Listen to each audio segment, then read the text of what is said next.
मित्रांनो, सोशल मीडियावरती रोज असंख्य व्हिडिओ व्हायरल होत असतात. कधी ते आपल्याला खूप हसवतात तर कधी आपल्याला रडवून देखील जात असतात. तर काही व्हिडिओ असा खोलवर संदेश देऊन जातात की माणुसकी अजूनही शिल्लक आहे. याच माणुसकीचा एक जीवघेणा आणि हृदयस्पर्शी अनुभव सध्या सर्वत्र चर्चेचा विषय ठरलेला आहे. म्हणतात ना, देव सर्वत्र असतो, पण तो कोणत्या रूपात भेटेल याचा अंदाज मात्र कोणाला नसतो. विठोबा पांडुरंग कधी कुठल्या रूपात प्रकटेल हे कोण जाणे.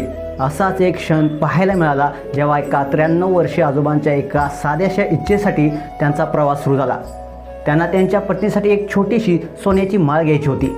प्रेम, समर्पण आणि नात्याचं खरं मोल काय असतं हे त्यांच्या कृतीतून, आपल्या व्हिडिओतून पाहायला मिळणार आहे. ते शहरात सोनाराच्या दुकानात पोहोचले आणि अत्यंत साध्या स्वरात म्हणाले, माझ्या बायकोसाठी मला माळ घ्यायची आहे. दुकानदाराने विचारलं, पैसे किती आणले? तेव्हा आजोबांनी खिशातून 1100 रुपये आणि काही थोडीफार चिल्लर दाखवली.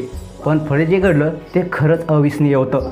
दुकानदाराने त्यांच्या पैशाला नकार दिला आणि म्हणाला, पांडुरंगांचा आणि तुमचा आशीर्वाद मिळालं एवढंच खूप आहे. हा क्षण केवळ एक खरेदी नव्हती, ती एक जिवंत माणुसकी होती. देवदूतासारखी भावना होती. त्या आजोबांचे त्यावेळी डोळे भरून आले होते, पण चेहऱ्यावर हसू होतं. संपूर्ण वातावरण विठ्ठलमय झालं होतं. नेटकऱ्यांनी यावर भरभरून अशा प्रतिक्रिया व्यक्त केलेल्या आहेत. सोन्याचा दुकानदार आणि त्याचं सोन्यासारखं मन. विठ्ठल कोणत्याही रूपात येतो हे खरं पुण्य आहे.